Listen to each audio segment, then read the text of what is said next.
পিরোজপুর জেলার নাজিরপুর উপজেলার শেখমাটিয়া ইউনিয়নের রঘুনাথপুর গ্রামে জোরপূর্বক জমি লিখে নেওয়ার চেষ্টা চলাকালে আলামিন কাজীর বিরুদ্ধে নিজের মাকে হত্যার চেষ্টা করার অভিযোগ উঠেছে।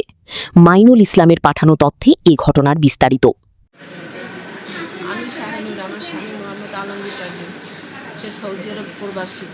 সে আমার ছেলেকে আলামিনকে বিভিন্নভাবে, আমার ছেলে ইনকাম করে না, 4 বছর বিবাহ করছে, কোনো চাকরি বাকরি করে না, বিভিন্নভাবে টাকার খুশকি দেখাইয়া আমার ছেলে দিয়ে আমার মারধর করে।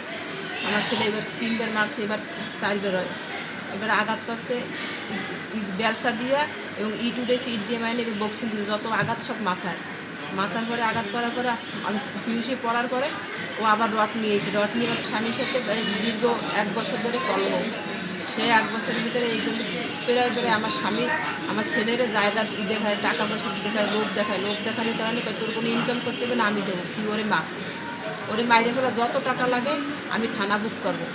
এর ভিডিও আমার এর অডিও আমার কাছে আছে, বয়স আমার কাছে আছে, বয়স আমি দেখাইতে পারবো। এভাবে আমার 3 বার মারছে, এবার 4 বার। সবসময় তার বাপের কথার ভিত্তিতে আমার ছেলে আমার আঘাত করে বারবার।